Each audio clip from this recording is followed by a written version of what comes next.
think we're on. All right, good to go. All right, so good afternoon, everyone. My name is Brittany Diamond Murray. I am the Associate Director for Public Affairs and Strategic Outreach with the Veterans of Foreign Wars Washington, D.C. office, where our team does some magnificent things. And with me today, joining me is Carol Whitmore, our Commander-in-Chief. She has been in her role now for just over a month and a half, and she is a fierce advocate for veterans, as well as the very first woman to lead the VFW in our 125-year history. So pretty big deal. Carol, thank you so much for being with me here today and having me with you as we're both attending the Military Influencer Conference for the very first time together. So we're really excited to be here with you all, and thank you for coming to see us this afternoon. Starting off, the name of our session is For Veterans by Veterans. And we had a question, what is that session about? And I thought to myself, well, maybe I should have elaborated a little more, but I would like Carol to explain what For Veterans by Veterans means to her and why that is her slogan for her year as Commander-in-Chief. Yes, thank you so much, Brittany, and thank you, MICON, for having us here with the VFW. It is my first MICON conference, as Brittany just said, and it is just wonderful to see how many people are here that support veterans. And what the session was, For Veterans by Veterans, is my motto for the year. And I let my commander's class, I have one of my commanders sitting right here, Bill Miles, and it means that we're taking care of veterans in the best way possible that we can. I have 3 different focuses for my year. It is legislative advocacy, our service officers, and our POW MIA mission. And I'll talk last about our advocacy that we can do on Capitol Hill. But our service officers are integral in how we take care of veterans. There are so many different ways to navigate through a claims process for disability. And our service officers do it for free. There are so many law offices out there that charge a phenomenal percentage or fee, but we do it. We are VA accredited. There are many other service organizations out there that are accredited, but we do this for free. And it's the right thing to do for fellow veterans, because when you have a disability and the paperwork is so daunting, that's what our claims service officers do. And it is about taking care of that veteran and not preying upon that veteran who is desperate. And we need to ensure that that never happens anymore. And we have several bills that we have forward in Washington, D.C. to help navigate that and take care of that and make sure that is disbanded. And also our POW MIA mission, which has been kind of lost in the last few years. Those families deserve to have that closure, and that service person needs to have that final salute on American soil. And we need to have that closure with DPAA, our Defense POW MIA accounting agency, and that is another focus of mine during the year. And you touched on some very important topics, Carol. The VFW is at the forefront of many things that a lot of people are just not aware of, even rank and file VFW members. So you've touched on our service officer program and also our advocacy and our POW MIA mission. Carol, you yourself have gone out with the DPAA to dig sites. Yes, that is correct. I went to Vietnam last year and was privileged up in the mountainsides of Vietnam to participate in a dig site, and it is one of the most humbling experiences I have ever been a part of, knowing that one of my fallen brothers could possibly be going home. Happens to be from Georgia. I can't disclose a name, but happens to be from Georgia. So I hope to be part of that repatriation in the next couple of years, and I don't care where I am in the world, I will come back for that and make sure that I help give that final salute to him. It's not a well-known mission to the public, no. But it can only happen once a year. The monsoons in Vietnam preclude us doing year-round digs, we've only been able to do this 50 years since Vietnam. We still have over 1,500 missing in Vietnam, over 80,000 still missing from World War II. And that's because a lot of them were on ships and lost in the ocean, and unfortunately they are unrecoverable. But we still have in Korea, we still have at least 2 contractors that are still missing in Iraq. And they deserve to come home. They do. And that's a mission that's very near and dear to the VFW for understandable reasons, promising to leave no person behind from any conflict. And so, as I mentioned, you're a very fierce advocate and very memorable. And I want to backtrack for a moment. You've been in your position now. The VFW, we have a new commander-in-chief every year. And they rotate, they're elected about every summer. And so you're about 6 weeks-ish into your tenure. How have you been received so far? It's been so tremendous. I have never been turned away and said, I don't belong here. There's never been anybody do that. But I try not to give anybody a reason to doubt me either. Because once you're in this position, you have to embrace it totally. And I have been trying to do that to the best of my ability. I know I don't have a product to sell. I have me to sell. I have the VFW to sell. And we are not a product. We're veterans. And we need to be taken care of properly and respectfully and professionally. And that's what I want to make sure happens. Absolutely.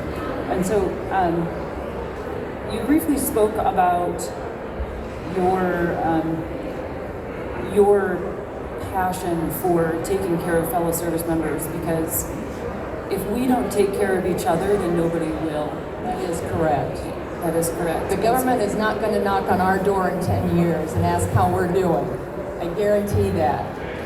But we will. The VFW will. And I know other service organizations will also. But the VFW is invested in its own, and we want to make sure that everybody knows that. Yes. And so with that, the VFW, we're made up of just under 1.5 million members between VFW and our auxiliary.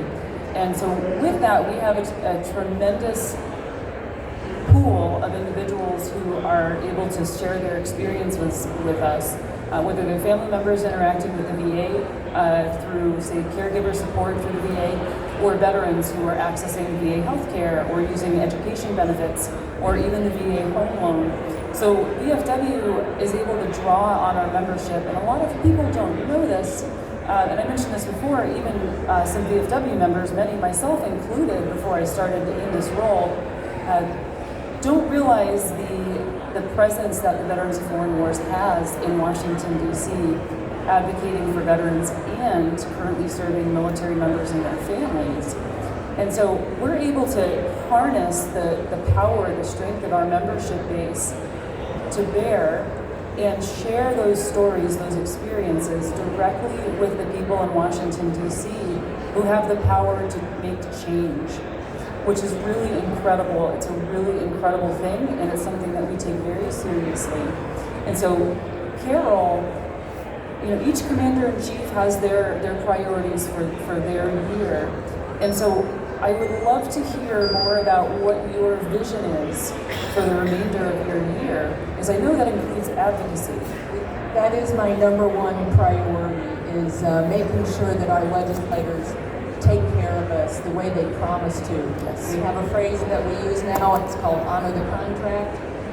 Every military person signed a contract when they came in and said that we will support and defend with our lives if necessary. And we just want to make sure that our legislators, the government, honors their end of the contract. We are honoring ours, and we want to make sure that we are not forgotten from the promises that were made to us and that we deserve. When we go off to war, we're taught how to go to war. We're not always taught how to come home from a war. That's it. And taking care of us mentally, health-wise, physically, financially. If we have incurred injuries that we're not able to support us or our families anymore, that's what veterans deserve, and I want to make sure that that happens. We've had a bill that's been in Congress for more than a year, concurrent feet, where you have to choose between a medical discharge or your pension, and they are two different pots of money, and a veteran should not have to choose between that, and if they deserve to have that money, they deserve to have it. Now it is called the Richard Starr Act, and very unfortunately, Major Richard Starr has passed away from his injuries from Iraq, and so has his wife. They will not see the end of this bill. But that is one of my goals for the year, is to make sure that gets through, that our legislators take care of us. We deserve to be taken care of, and that my fellow brothers and sisters are taken care of the way they're supposed to. As they should be. And it's incumbent upon us as veterans together. So we're only as effective as we are. Nobody achieves anything alone. And so that's something that is so important, and one of the biggest lessons that I have learned since being with the VFW on Capitol Hill is that nothing gets done alone. It's so important for us to form coalitions when we have common goals, and that is the only way that bill is going to get across the finish line. And I know that is very near and dear to your heart. It's very important to you. You're very passionate about it. And if anyone is curious about VFW's other legislative priorities, you can visit vfw.org. And within there, we do have legislative priorities, so you can get an idea of what we're working on every year. And we do have several members who, if you have any specific questions about legislation, are able to reach out to. If you send us an email, they can respond to you with questions on specific legislation, including the Major Richard Starr Act. Correct. So, and we have such a brilliant staff in Washington, D.C. and our Kansas City office at headquarters. Brian Gallucci, I will praise him all day long. He is our legislative director, or our director at our Washington, D.C. office, along with Christina Keenan and Brittany as well. Team.